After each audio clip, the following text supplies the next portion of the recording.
Assalamualaikum warahmatullahi wabarakatuh.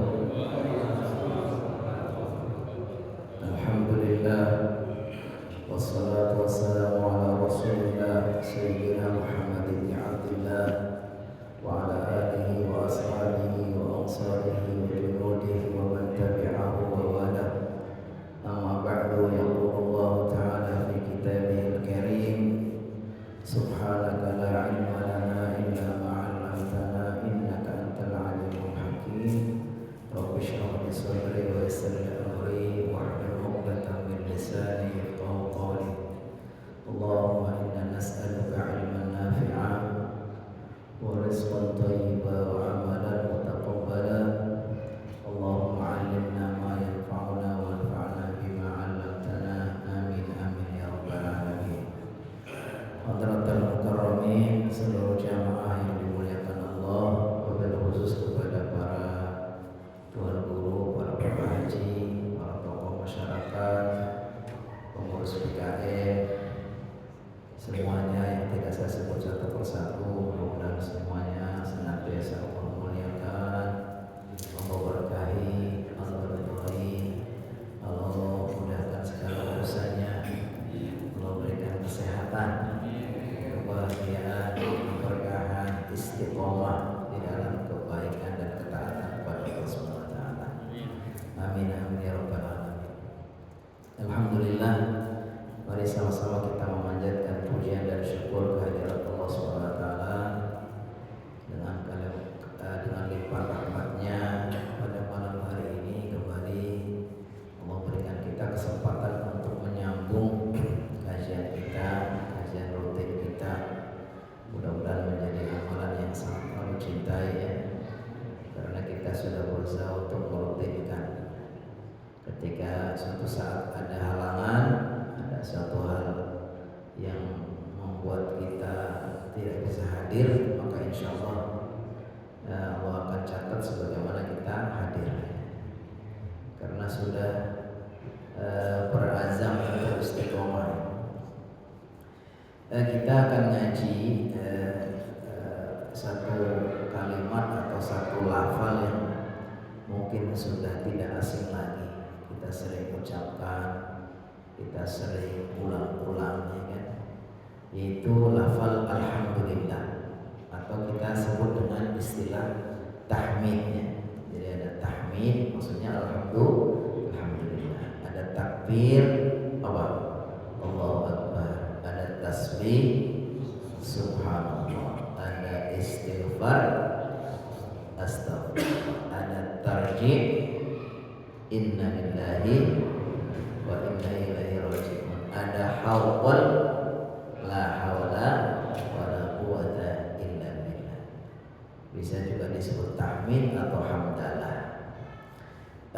Disebutkan bahwa mengucapkan alhamdulillah ini termasuk ibadah yang sangat agung, yang bisa menjadikan seorang hamba dekat kepada Allah Subhanahu wa taala.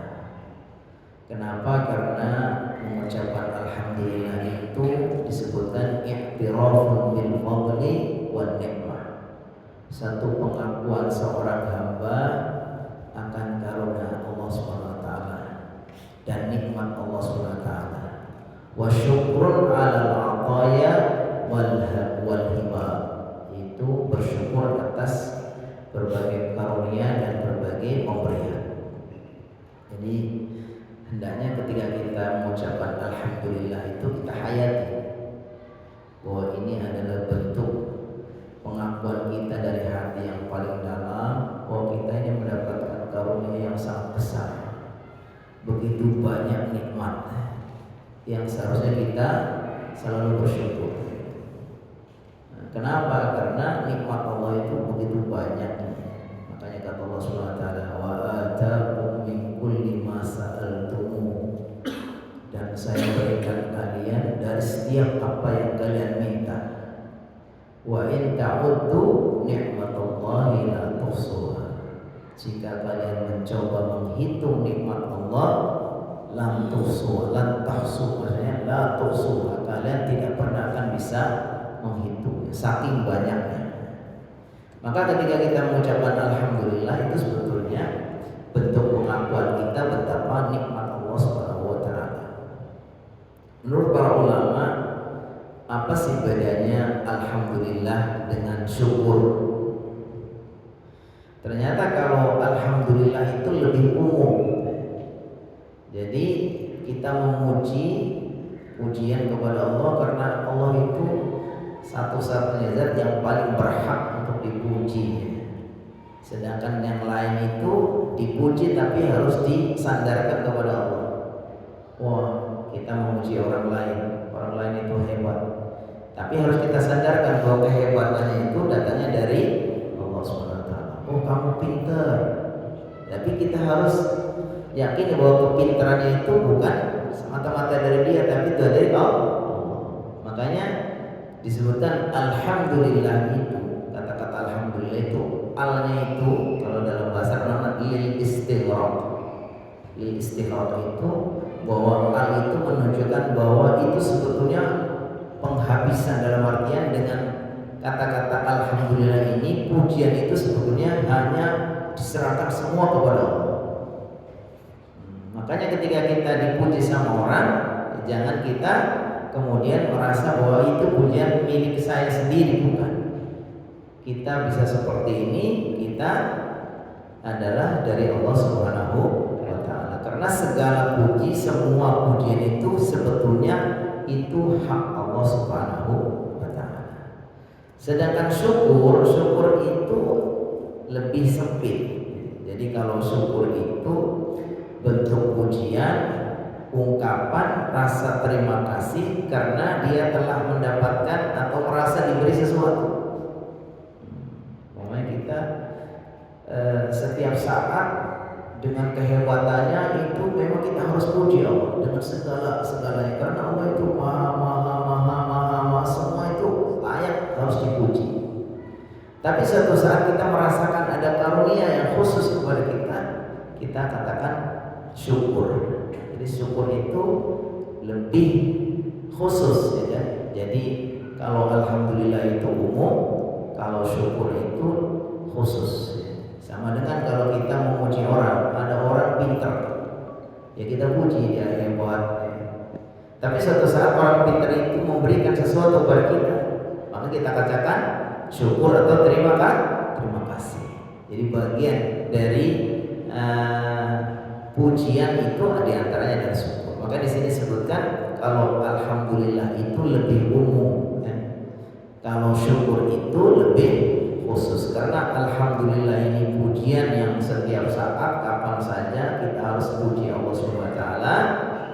Nah, tetapi kita bersyukur itu ketika kita merasakan ada karunia. Walaupun setiap saat memang ada banyak karunia. Makanya dia sebenarnya dalam hadis itu, sungguh orang mukmin itu perkaranya atau kehidupannya selalu mengagumkan, karena baginya semuanya adalah kebaikan. Kalau dia mendapatkan sesuatu yang menyenangkan, dia bersyukur. Ajaban li amril mu'min inna amrahu kullahu lahu khair wa laysa hadza illa lil mu'min in asabahu sarra'u syakara fa kana khairan lahu. Kalau dia mendapatkan sesuatu yang menyenangkan, dia bersyukur lalu baik baginya. Wa in asabahu dharra, kalau dia mendapatkan sesuatu yang menyakitkan, menyedihkan, sabar, dia bersabar. Nah, di sini letak perbedaan kalau alhamdulillah atau pujian yang dengan alhamdulillah itu sifatnya umum, kalau dengan kalimat syukur itu lebih khusus. Sama dengan kalau kita memuji seseorang karena kehebatannya, kita puji dia, layak untuk dapatkan acungan jempol. Tapi begitu dia ngasih sesuatu kepada kita ucapkan terima kasih. Makanya orang Arab bilang terima kasih apa? Syukron, ya, syukron, ya. Kalau diucapkan syukron, kita jangan balas sama-sama, enggak. Kalau bahasa Arabnya syukron, sama-sama, enggak kayak gitu ya, Pak Ji. Ya, kalau syukron jawabannya apa? Afwan. Afwan itu maaf, karena Anda jangan bersyukur kepada saya, karena hakikatnya saya bisa memberi sesuatu itu karena dari Allah, gitu kan. Hebatnya dalam Islam, ya. Jadi begitu tinggi ya moralnya, gitu. diucapkan terima kasih, dia bilang maaf. Kalau kita orang Indonesia terima kasih sama-sama. Apalagi kalau nggak diucapin terima kasih kita malah marah gitu ya kan. Padahal harusnya gimana? Innama nut'imukum liwajhillah la nuridu minkum jazaan wala syukura. Harusnya kita kalau berbagi memberikan sesuatu itu liwajhillah, ya karena Allah. La nuridu minkum, tidak mengharapkan dari kalian jazaan, balasan, wala syukur, dan ucapan terima kasih. Jadi ini disebutkan bahwa alhamdulillah itu lebih umum. Kenapa alhamdulillah itu merupakan ucapan atau zikir yang sangat agung, yang sangat mulia? Karena pujian ini Allah tujukan kepada dirinya sebelum Allah memuji yang lain. Makanya kalau kita membaca surah Al-Fatihah, surah Al-Fatihah itu apa permulaannya bismillah atau alhamdulillah? Ini terjadi ikhtilaf antara para ulama. Kalau kita katakan bahwa bismillah ini sebagai permulaan Al-Fatihah, maka kita baca surat-surat lain juga semuanya ada bismillah, ya kan? Baca surat Al-Ikhlas ada bismillahnya, baca surat yang lain juga, kecuali surat At-Taubah, ya kan? Maka apakah kita nyatakan bahwa bismillah itu bagian dari Fatihah atau sama dengan bagian dari surat-surat yang lain? Maka terkait dengan ini, makanya yang lebih kuat sebetulnya permulaan dari Al-Fatihah itu bukan bismillah tapi alhamdulillah. Dan inilah yang diucapkan oleh Allah SWT, itu firman Allah yang mengatakan sebelum Allah itu nanti memuji kehebatan atau yang lain-lain itu, beliau atau Allah memuji dirinya sendiri. Alhamdulillahi Rabbil Alamin, segala puji bagi Allah, Rabb seluruh alam. Ini disebutkan kalau Allah sendiri hanya menyebutkan atau memuji dirinya sendiri sebelum memuji yang lain-lain itu dengan kata alhamdulillah. Makanya alhamdulillah itu begitu agung. Wa qad hamidallahu nafsahu fil Qur'an fi mawadhi'i 'adidatin. Di samping disebutkan tadi di dalam surat Al-Fatihah, permulaan surat atau surat nomor 1 pembuka dari Al-Quran ini juga diawali dengan pujian kepada Allah dengan alhamdulillah. Juga Allah memuji dirinya dengan alhamdulillah dalam banyak ayat, ya. Seperti alhamdulillahilladzi khalaqas samawati wal arda wa ja'ala dhulumati wan nur. Itu di dalam surat Al-An'am. Atau kita membaca surat Al-Kahfi, alhamdulillahilladzi anzala ala 'abdihi al-kitaba wa lam yaj'al lahu 'iwaja. Atau surat As-Saba, alhamdulillahilladzi lahu ma fis samawati wal ardh. Atau dalam surat Fatir, alhamdulillahi fatiris samawati wal ardh.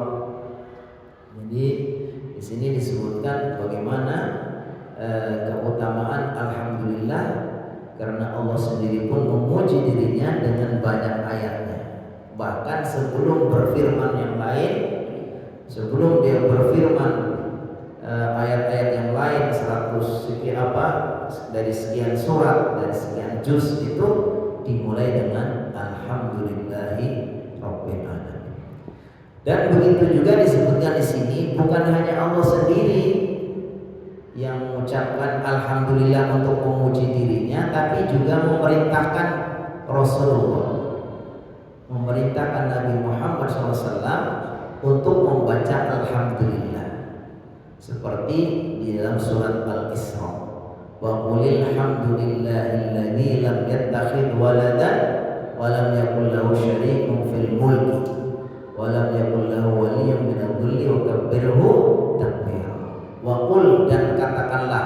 Nah, ini kalau katakanlah di sini bentuk perintah. Karena ayat ini turunnya kepada Nabi Muhammad SAW, maka orang yang pertama kali diperintah adalah Nabi. Qul huwallahu ahad, berarti Nabi yang disuruh. Qul a'udzu birabbin nas, dan seterusnya. Kemudian di sini wa qul alhamdulillah, wa qulil hamdulillah, dan katakanlah wahai Nabi Muhammad alhamdulillah alladzi lam yattakhidh waladan, zat yang tidak mengambil anak atau tidak mempunyai anak, walam yakul lahu syarik, yang tidak punya sekutu. Jadi di sini bukan hanya Allah sendiri yang memuji dirinya dengan alhamdulillah, tapi memerintahkan orang terbaik yaitu baginda Nabi Muhammad SAW untuk mengucapkan alhamdulillah. Ini juga dalam banyak ayat. Tadi dalam surat Al-Isra, sekarang dalam surat An-Naml. Qulil hamdulillahi wa salamun ala ibadihi alladhina astafa. Katakanlah wahai Muhammad, alhamdulillah, segala puji bagi Allah, wa salamun ala ibadihi alladhina astafa, dan kedamaian untuk para hamba-hambanya yang Allah pilih. Atau dalam surat yang lain ya, wa qulil hamdulillahi sayurikum ayati. Jadi di sini tidak ragu lagi bahwa bagaimana keutamaan alhamdulillah, karena Allah sendiri juga memuji dirinya dengan alhamdulillah, kemudian menyuruh Nabi Muhammad SAW juga untuk membaca alhamdulillah. Kalau Nabi Muhammad yang disuruh berarti otomatis, ya kan? Itu sekaligus adalah menyuruh kepada kita, karena kita diperintahkan untuk apa? Mengikuti Nabi Muhammad SAW. Jadi siapa yang mengaku sebagai umatnya, kepengen masuk surga, maka harus mengikuti Nabi Muhammad SAW. Makanya kata baginda SAW, kullu ummati yadkhuluna al-jannah, setiap umatku, seluruh umatku masuk surga, illa man aba, kecuali yang tidak taat, yang aba. Ditanya sama baginda, ditanya sama sahabat, wa man ya'ba ya Rasulullah, siapa yang tidak taat atau yang menentang, yang enggak? Kata beliau, man ata'ani dakhala al-jannah wa man 'asani faqad aba. Siapa yang taat kepadaku itu yang akan menjadi penghuni surga, siapa yang menentang aku dia yang enggan, ya kan? Insya Allah di sini nggak ada yang enggan, semua kepengen menjadi penghuni surga. Jadi ketika perintah itu kepada Rasulullah berarti sekaligus juga perintah kepada Allah, perintah kepada hambanya, kecuali yang sifatnya khusus. Jadi secara umum perintah-perintah di dalam ayat atau dalam hadis ketika itu ditujukan kepada Nabi Muhammad SAW, itu juga sekaligus perintah untuk kita umatnya. Makanya banyak ayat-ayat itu perintahnya kepada Nabi, tapi sebetulnya sekaligus kepada umatnya. Karena apa? Karena kita wajib untuk taat kepada Allah dan kepada Rasulullah SAW. Begitu juga disebutkan di sini nabi-nabi terdahulu. Nabi-nabi terdahulu juga sudah menjadikan kata-kata alhamdulillah ini sebagai pujian.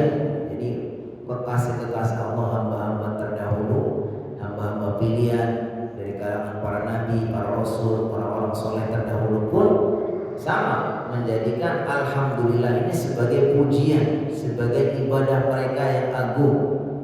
Seperti disebutkan Nabi Ibrahim. Nabi Ibrahim mengatakan, alhamdulillahilladzi wahaba li 'alal kibari Ismail wa Ishaq, inna rabbi lasami'ud du'a.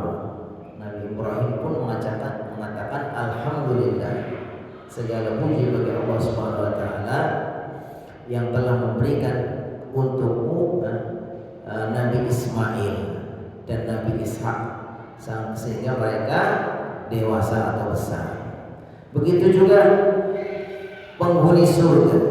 Penghuni surga nanti di surganya juga ketika mendapatkan betapa nikmatnya surga itu, diantaranya yang diucapkan oleh mereka ketika sudah masuk surga, mereka kata alhamdulillahilladzi hadana li hada wa ma kunna linahtadiya laula an hadana Allah.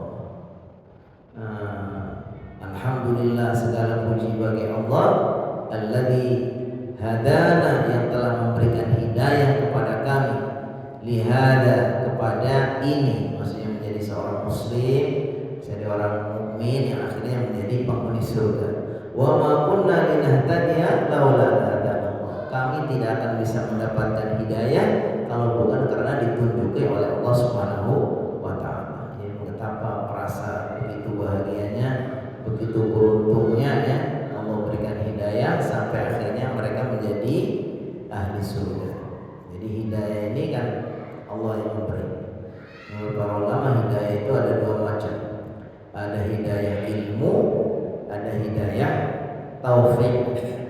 Kalau hidayah ilmu itu petunjuk Allah yang membuat kita jadi tahu ini benar, ini salah, ini baik, ini buruk, ini yang harusnya dilakukan, ini yang harusnya kita tinggalkan, itu jadi tahu.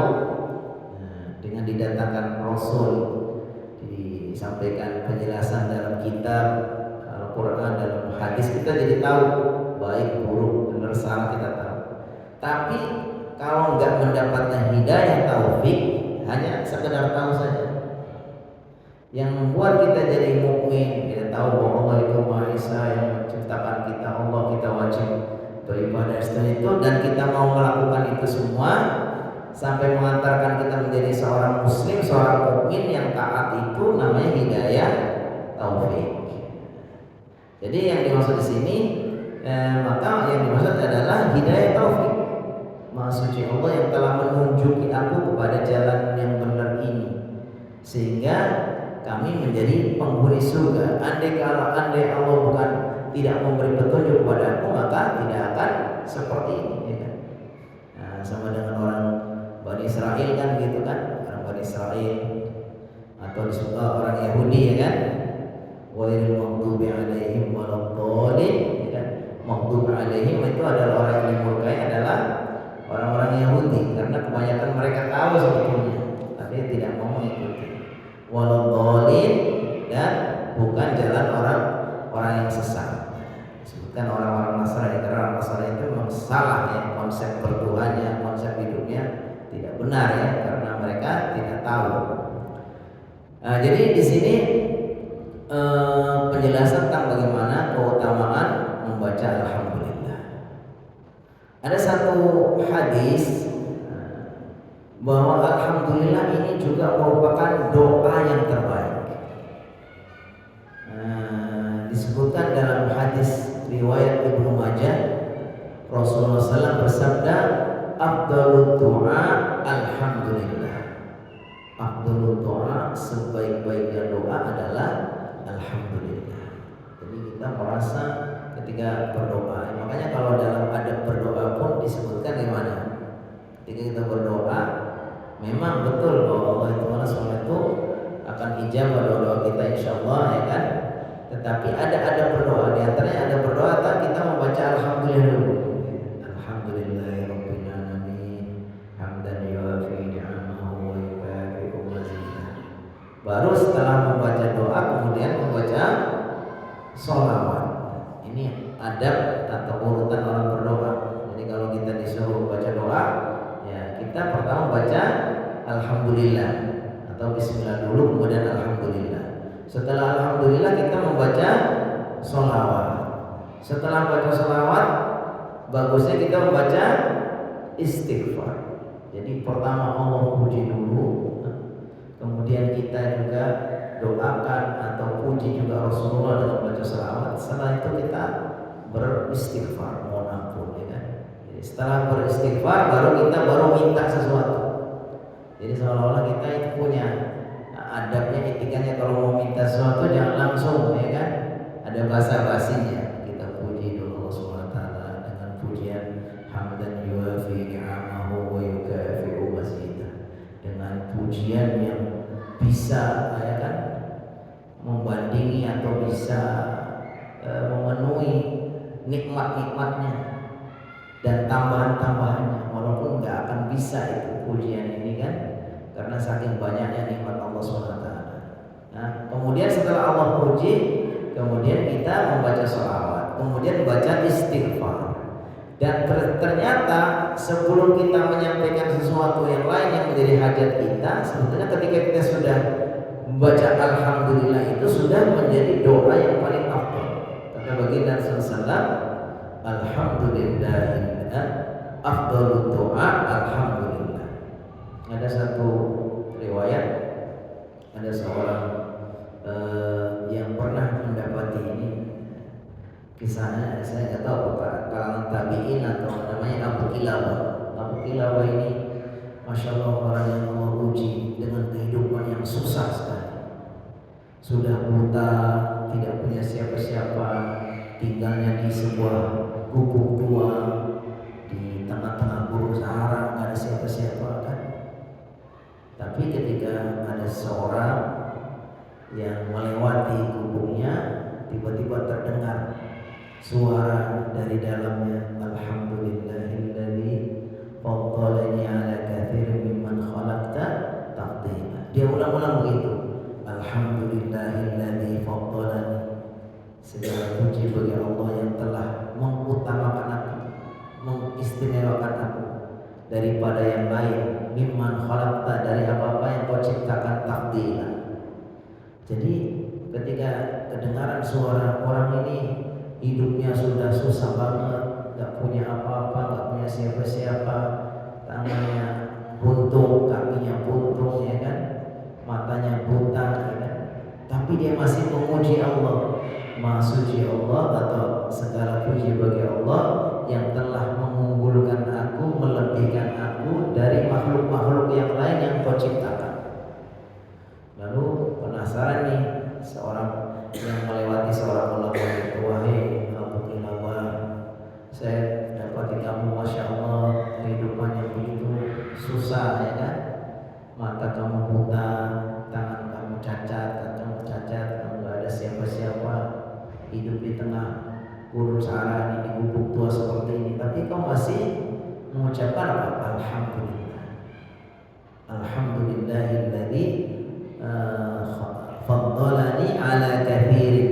Beliau merasakan Allah telah mengutamakan aku melebihi yang lain dari apa yang engkau ciptakan oleh Allah Subhanahu wa taala. Ternyata ketika ditanya, apa yang membuat kamu itu selalu memuji Allah, bahwa Allah itu melebihkan kamu? Ya kata dia, bukankah saya diberikan pendengaran? Memang mata saya buta, tapi saya punya pendengaran, yang dengan pendengaran itu saya bisa mendengar. Kamu menyapa aku, saya tahu, saya dengar, ya kan? Kemudian saya tidak punya tangan, saya tidak punya kaki, tapi saya diberi akal yang sehat, sempurna, sehingga saya menjadi seorang hamba yang tahu Tuhannya, kenal Allah, kenal Rasulullah. Jadi dia selalu mencari keistimewaan-keistimewaannya, karena sebetulnya memang orang mukmin itu, sesusah-susahnya orang mukmin itu, ya sebetulnya masih beruntung, ya. Makanya di dalam hadis itu ada satu hadis yang menggambarkan bagaimana yang dicontohkan orang yang sangat ekstrim, ya, nasibnya itu begitu tragis, hidupnya itu selama hidupnya itu susah terus, tapi dia orang beriman. Ini orang betul-betul hidupnya itu susah, segala-galanya itu merasa kayak gak ada nikmatnya di dunia, tapi dia itu tetap menjadi orang beriman. Sampai akhirnya dia jadikan sampel orang ini, nanti ketika sudah meninggal, kemudian diambil sejenak untuk sejenak merasakan nikmatnya surga. Orang itu selama hidupnya susah terus, tapi dia beriman, sabar, ya kan?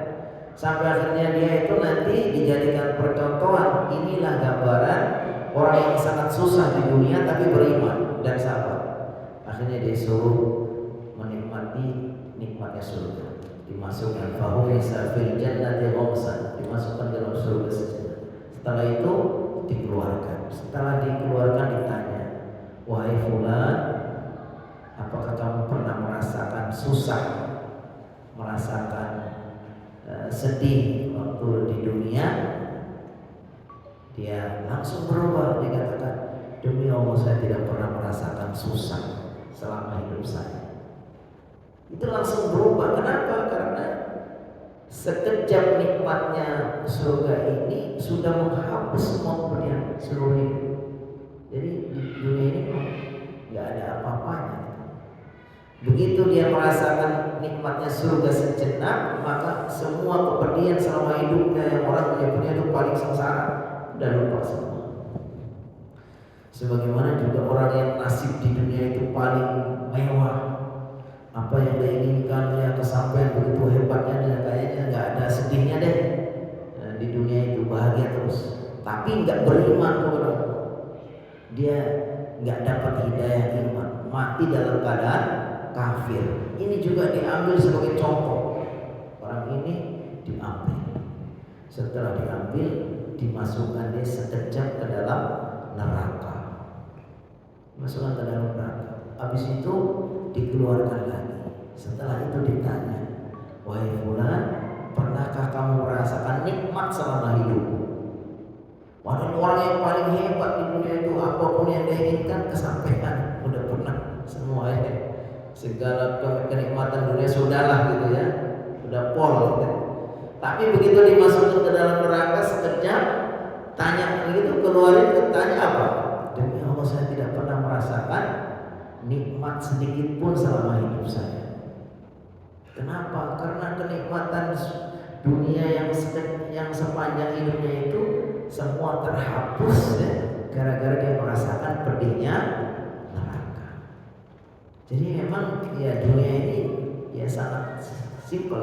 Kayak dalam hadis yang sebelumnya kita kaji bagaimana kata Syekh Abid dunia ini memang sangat pendek ya. Ad-dunya thalathatu ayyam. Dunia itu umurnya 3 hari.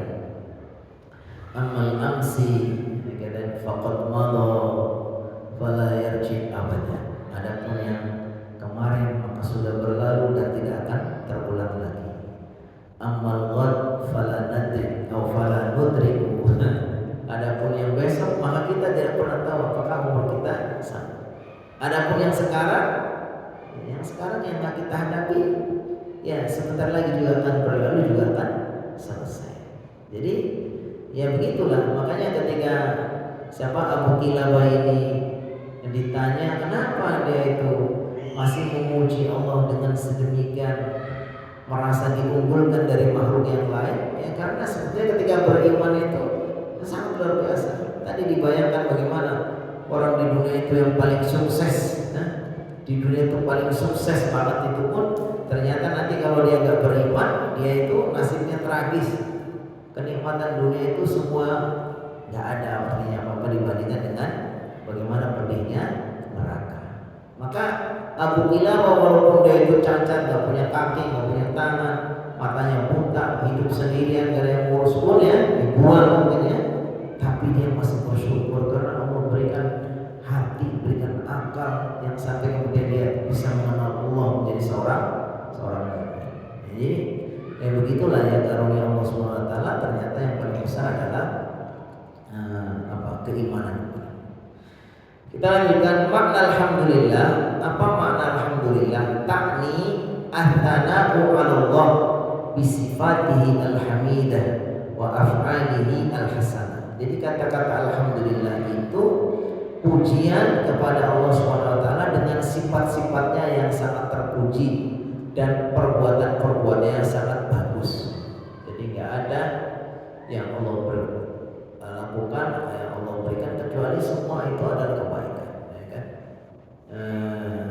Semua yang Allah pilihkan untuk kita itu yang terbaik.